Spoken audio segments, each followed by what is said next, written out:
Hello friends, welcome to my channel Manu की रसोई। आज बनाएंगे बहुत ही टेस्टी सुंदर स्वादिष्ट मिठाई जो खाने में बहुत ही टेस्टी लगती है और साथ में ये हेल्दी भी बहुत ज़्यादा होती है। आप इसको व्रत में भी ले सकते हैं। तो चलिए, सबसे पहले हम लेंगे एक फ्रेश लौकी। तो मीडियम साइज़ की लौकी हमने लिया है। आप जितनी क्वांटिटी में बना रहे हैं लौकी छोटी बड़ी कर सकते हैं और ताज़ी लौकी ही लेना है। अब इसको हम छील लेंगे अच्छे से। छीलने के बाद इसको एक बार धो लेंगे और उसके बाद हम इस तरह से इसको काट लेंगे। ऊपर का जो पार्ट है वो निकाल देंगे, डंठल वाला, और रफली ही इसको हम काट लेंगे इस तरह से पीसेस में। तो लौकी को हमने यहाँ पर काट लिया है। अब चलिए, एक लेंगे हम मिक्सी का जार और इसमें लौकी को डाल देंगे। साथ में डालेंगे थोड़ा सा दूध। आप पानी भी डाल सकते हैं, अदरवाइज़ बिना दूध पानी के भी ये लौकी आसानी से पिस जाएगी। आप इसी तरह से भी पीस सकते हैं।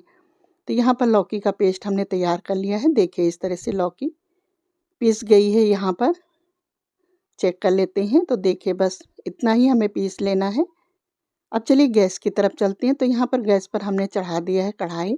इसमें डाल दिया है 2 चम्मच देसी घी। घी को अच्छे से गर्म कर लेना है और उसके बाद ये जो पेस्ट है लौकी का, ये डाल देंगे हम इसमें और कंटिन्यू चलाते हुए 2 से 3 मिनट के लिए इसको हम अच्छे से भूनेंगे, ताकि इसका टेस्ट और भी अच्छा हो जाएगा। इस तरह से जब हम भून लेंगे तो मिठाई का टेस्ट बहुत ही अच्छा आएगा। अब इसमें हम डाल देंगे दूध। तो दूध हमने उबाल करके, मतलब थोड़ा सा अच्छे से गाढ़ा कर लिया है दूध को, वो डाल देंगे इसमें।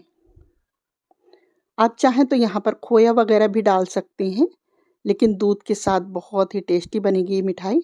कोई नहीं कहेगा कि ये लौकी की मिठाई है। तो चलिए, अब इसको हम अच्छे से खौला लेते हैं, मतलब गाढ़ा कर लेते हैं। लौकी और दूध जब तक गाढ़ा हो रहा है, चलिए हम ड्राई फ्रूट को पीस लेते हैं। यहाँ पर हमने लिया है पम्पकिन सीड, यानी कद्दू के बीज, पिस्ता और काजू थोड़े थोड़े लिए हैं। इनको हम पीस लेते हैं। तो सारे ड्राई फ्रूट को हमने यहाँ पर पीस लिया है। अब इसमें हम डाल देंगे, अच्छे से मिला देंगे। साथ में ये भी अच्छे से थोड़ा सा भुन जाएगा।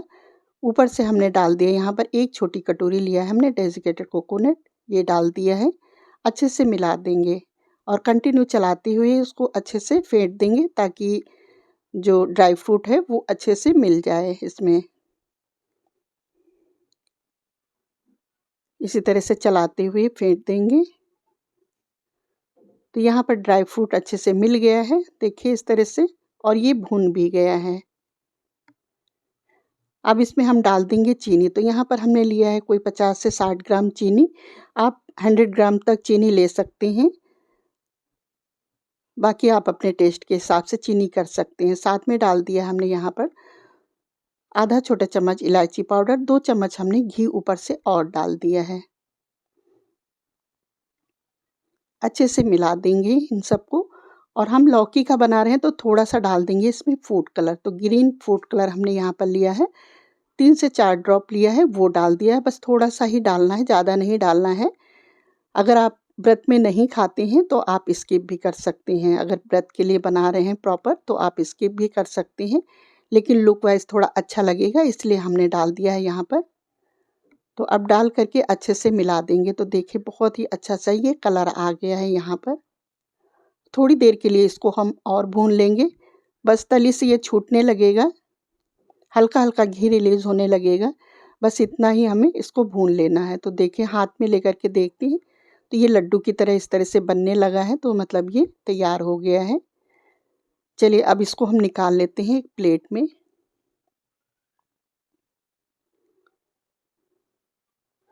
अब यहाँ पर हमने निकाल लिया है। अब इसको थोड़ा सा हाथ से मसल देंगे। ठंडा होने के बाद यहाँ पर हमने लिया है डेसिकेटेड कोकोनट पाउडर, इससे कोटिंग करेंगे। और यहाँ पर हमने ये ड्राई फ्रूट, काजू, पिस्ता और बादाम, इन तीनों को प्रेस कर लिया है। इसकी हम स्टफिंग करेंगे। थोड़ा सा एक लड्डू की तरह इस तरह से बनाएंगे, बीच में दबा करके, और ये जो स्टफिंग है ये भर देंगे अंदर और हाथ से लड्डू की तरह बना करके राउंड कर देंगे इस तरह से। तो देखिए, बहुत ही अच्छा। तो हम इसको चमचम का लुक दे रहे हैं। अब इसको हम कोट कर देंगे नारियल से इस तरह से। तो देखिए बहुत ही अच्छी मिठाई बन कर के तैयार हो गई, प्लेट में रख देते हैं। तो इसी तरह से सारी बना कर के हम रख लेंगे, पीसेस बना कर के रख लेंगे। उसके बाद एक साथ हम नारियल से कोट करेंगे, वरना हमें बार-बार हाथ धोना पड़ेगा। तो देखिए इस तरह से हम लेंगे हाथ में और बीच में ड्राई फ्रूट भरेंगे और इस तरह से चमचम का शेप इसका हम दे देंगे। तो ये ड्राई फ्रूट जो हम स्टफिंग के लिए डाल रहे हैं, ये पूरी तरह से ऑप्शनल है। अगर आप चाहें तो डाल सकते हैं, अदरवाइज़ स्किप भी कर सकते हैं। इसके बिना भी ये मिठाई बहुत ही टेस्टी बनेगी। तो इसी तरह से हम सारे बना कर के रख लेंगे, एक-एक करके इस तरह से रोल बना लेंगे। सारे रोल हमने यहाँ पर बना कर के रख लिया है। अब चलिए इसको हम कोट कर लेते हैं नारियल से। तो यहाँ पर हमने ये डेसिकेटेड कोकोनट लिया है। अब इसमें हम एक-एक करके उठाएँगे और इस तरह से राउंड घुमाते हुए हाथ से कोट कर देंगे। तो सारे इस तरह से कोट करते हुए हम रख लेंगे, तो इससे टेस्ट बहुत ही अच्छा आ जाएगा, बहुत ही एनहांस हो जाएगा। तो देखिए सारे कोट करके हमने इस तरह से रख लिया है। दिखने में भी बहुत ही टेस्टी लग रहे हैं। अब इसमें हम ऊपर से रख देंगे, आप कोई भी ड्राई फ्रूट ले सकते हैं। तो देखिए इस तरह से हम काट करके एक पीस काटते हैं, इस तरह से अलग करते हैं। तो देखिए बहुत ही सॉफ्ट बना हुआ है, एक हाथ से तोड़ करके दिखाते हैं। तो देखिए मिठाई बहुत ही टेस्टी बनी हुई है और अंदर देखिए इसकी जो स्टफिंग है कितनी बहुत ही लुक वाइज़ भी बहुत अच्छी लग रही है और खाने में तो बहुत ही गज़ब की लगेगी ये मिठाई। ऊपर से हमने ये रख दिया है पिस्ता, इससे डेकोरेट कर देंगे और साथ में रख दिया है हमने यहाँ पर टूटी फ्रूटी। तो अगर आप व्रत में नहीं खाते हैं तो आप स्किप कर सकते हैं, लेकिन हमें थोड़ा-सा आप लोगों के सामने प्रेज़ेंट करना है तो इसलिए हम यहाँ पर रख दिए हैं। तो देखिए बहुत ही अच्छी लग रही है, बहुत ही स्वादिष्ट और बहुत ही कम टाइम में और बहुत ही कम पैसे में आप अगर मार्केट से खरीदेंगे तो बहुत ही महँगी ये मिठाइयाँ मिलती हैं। तो देखिए बहुत ही टेस्टी घर बैठे ये डेज़र्ट बन कर के तैयार हो गया है और बेसिक से सामान हैं जो हमारे घर में सामान रहते हैं, बस उन्हीं सामान से ये बन कर के तैयार हो गई है। और आप इसको कह नहीं सकती हैं कि ये लौकी से बनाई है, क्योंकि बहुत ही टेस्टी बनी हुई है। तो मिलते हैं फिर किसी नेक्स्ट रेसिपी के साथ। Thanks for watching.